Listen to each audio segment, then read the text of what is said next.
One character appears for 3 minutes but defines the entire film. Another gets massive screen time but contributes almost nothing. And somewhere in between, there's a warthog who accidentally became more profound than half the Disney catalog. The Lion King gave us legends, but not every character earned their place. Today, we're ranking all 10 major characters by their actual impact and depth. Some of these placements are going to hurt. Zazu is perfectly fine. That's his problem. Rowan Atkinson's voice work is impeccable, but strip away the British accent and what remains? A bird who exists to be ignored by Simba, caged by Scar, and rescued by someone else. His biggest moment is singing to distract Scar while the actual heroes execute the real plan. He's the definition of a supporting character who supports nothing. Here's the test. Remove Zazu entirely, and what changes? Simba still runs off. Mufasa still dies. Scar still takes over. The plot moves forward without him. He's not bad. He's just there. A well-acted, beautifully animated character with zero narrative impact. He's the royal advisor who never actually advises anything important, and that's why he's at the bottom. Sarabi is ranked low, not because she's weak, but because the film gave her nothing to work with. She's Mufasa's mate and Simba's mother, the queen who stood defiant while everyone else bowed. That confrontation with Scar is one of the most powerful moments in the film. But it comes after an hour of silence. We never see Sarabi grieve Mufasa. We never see her search for Simba or accept he's gone. We never see her navigate the impossible position of protecting her pride while living under the lion who murdered her husband. All that emotional complexity happens off screen. The film tells us Sarabi is strong, noble, and resilient, but it never shows us the cost of that strength. She represents something frustrating in older Disney films. Female characters who exist as emotional stakes for male characters rather than people with their own journeys. Sarabi deserved an arc. Instead, she gets 6 lines and 1 iconic moment. Potential without execution doesn't earn you a higher spot. Nala is complicated because the pieces of a great character are all there. They just never come together. As a cub, she's perfect. Simba's equal in every way. Strong enough to pin him twice, brave enough to sneak into danger with natural chemistry that makes their friendship believable. Then she disappears for 40 minutes. When Nala returns, she's transformed into a battle-hardened warrior. She's the only lion brave enough to leave the Pride Lands to search for help.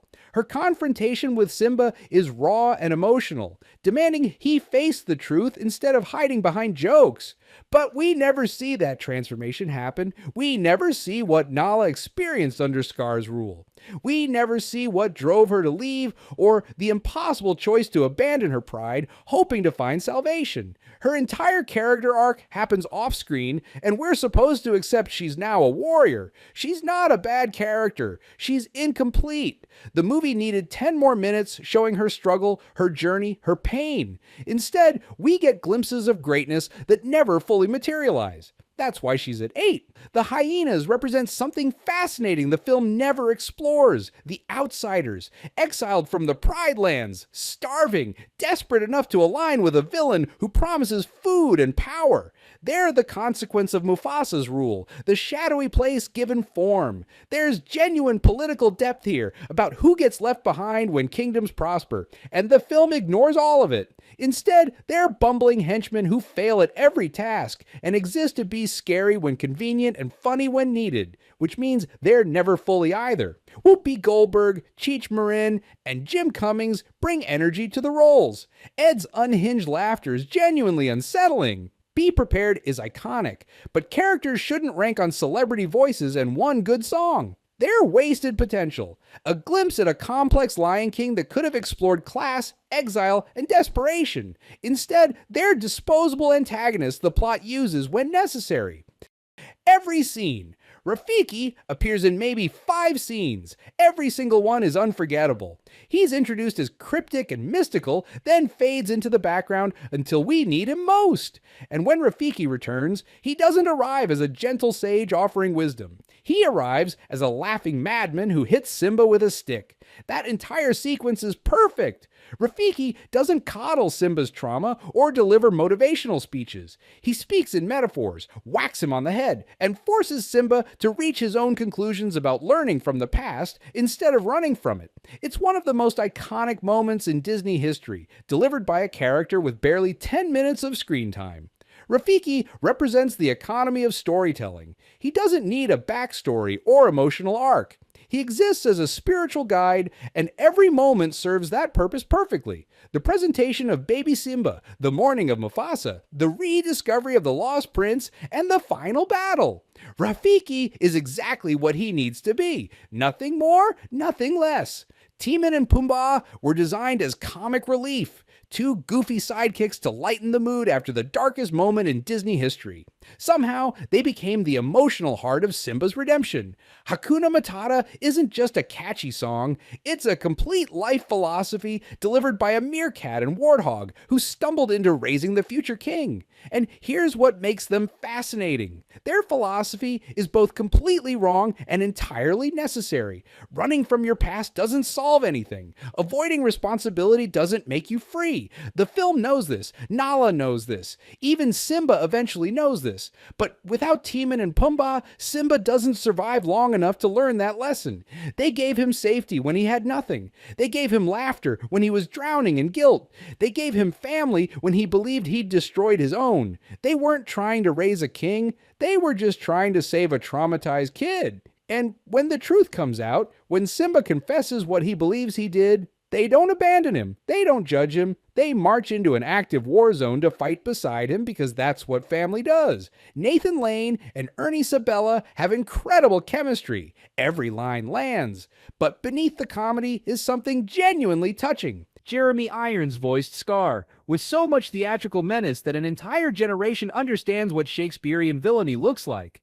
Every line drips with sarcasm, bitterness, and barely contained rage. He's not just evil, he's intelligent, charismatic, and disturbingly relatable. Scar's motivation isn't world domination or magical power. It's jealousy. He's the second son who will never be king, the brother who's smarter but weaker, the outcast who watches everyone receive the love and respect he craves. And the terrifying part is, he's not entirely wrong. Scar is intelligent. He does things strategically. His plan to kill Mufasa and Simba is ruthlessly efficient.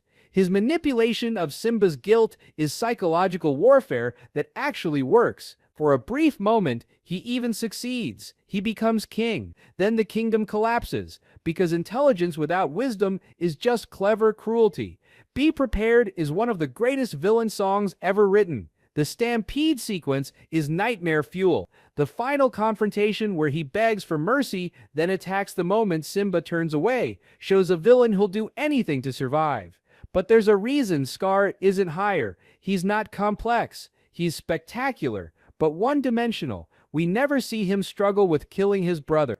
We never see him question whether power is worth it. He's introduced bitter and remains bitter until the hyenas eat him. There's no arc, no transformation, no moment where we understand him beyond the jealous second son who wants power. Young Simba has maybe 25 minutes of screen time. In those 25 minutes, he experiences more character development than some protagonists get in entire trilogies. He starts as pure childhood joy, curious, confident, desperate to prove himself, singing about becoming king with no understanding of what that means. He's every kid who thinks adulthood is just freedom without responsibility. Then his father dies in his arms, and childhood ends in an instant. Jonathan Taylor Thomas delivers one of the most heartbreaking voice performances in animation history. The way young Simba tries to wake Mufasa up, the confusion in his voice, the moment he curls beside the body because he doesn't know what else to do. Then Scar appears, and with just a few sentences, he transforms Simba's grief into guilt, his trauma into exile, his tragedy into a life sentence of self-blame. Young Simba doesn't just lose his father, he loses his identity, his home, his future, and his belief in himself, all before he's old enough to understand none of it was his fault. Yes, adult Simba gets more screen time, but young Simba carries the emotional weight that makes everything else matter. Without his trauma, there's no redemption. Without his innocence, there's no loss. He's the foundation of the entire story. Adult Simba is fascinating because he's not a traditional Disney hero. He doesn't return to the Pride Lands because he suddenly becomes brave. He returns because he's forced to confront the lie he's been living. For years, Simba builds a life based on avoidance. Hakuna Matata isn't freedom, it's a coping mechanism. He's not leaving his past behind, he's running from it every single day. Matthew Broderick's vocal performance captures that perfectly. There's something hollow beneath Simba's laughter, something wounded that never healed. When Nala finds him, she expects the King Simba was meant to become. Instead, she finds someone who still believes he's a murderer, hiding from justice. The confrontation with Rafiki isn't about learning his father is alive. It's about learning he's allowed to forgive himself. The past will always hurt. The guilt will never fully disappear. But he can choose to stop running. That's what makes Simba's return so powerful. He doesn't go back because he's confident or because he's suddenly become the hero the Pride Lands needs. He goes back because it's the right thing to do, even if he's terrified. The final battle isn't about physical strength. It's about the truth. Simba is ready to accept exile, ready to take responsibility for what he believes he did, until Scar makes one critical mistake. He admits to killing Mufasa. In that moment, everything changes. The guilt breaks and the truth emerges, and Simba finally roars. His arc is about trauma, responsibility, and the courage it takes to face the things that broke you. That's deeper than most animated protagonists ever get. But there's one character whose presence makes all of it matter. Mufasa appears for 18 minutes in a 90-minute film, yet his presence echoes through every single frame that follows. James Earl Jones gave Mufasa a voice that sounds like distant thunder, powerful, warm, and unmistakably wise. But it's not the voice that makes Mufasa unforgettable. It's what he represents. Mufasa is the idealized father. Not perfect, but present. He teaches Simba about responsibility and the circle of life, but he also plays with him, indulges his energy, and admits when he's afraid. His lesson about being brave only when you have to be is profound. Courage isn't the absence of fear, it's the choice to act despite it. Every interaction between them is layered with genuine love. The way he cleans Simba's face after rescuing him from the hyenas. The way he gets legitimately angry at Simba's recklessness, but never lets anger become cruelty. The way he shows Simba the stars and promises those kings will always guide him, and then the stampede happens. Mufasa's death isn't just shocking because it's brutal. It's devastating because we spent 20 minutes watching him be the father every child wishes they had. The way he fights through the stampede, the way he climbs towards safety, the moment his strength gives out and he falls. That scene has traumatized generations because it's not just a plot device. It's the loss of something irreplaceable. But Mufasa doesn't leave the story. He returns in the clouds. He returns in Simba's memories. He returns every time someone mentions his name with reverence. Mufasa is ranked first because he's not just a character. He's the reason every other character matters. He's the standard Simba tries to live up to. He's the king Scar could never become. He's the loss that drives the entire narrative. 18 minutes of screen time, a lifetime of impact. That's the mark of a perfect character. So there it is, 10 characters, 1 throne, and probably a comment section ready to tell me I'm wrong. Was Mufasa always taking the crown, or should Simba have claimed number 1? Or should the hyenas rank higher? Drop your rankings below. Hit that like button if you survived the emotional damage, and subscribe for more deep dives into the stories that shaped us.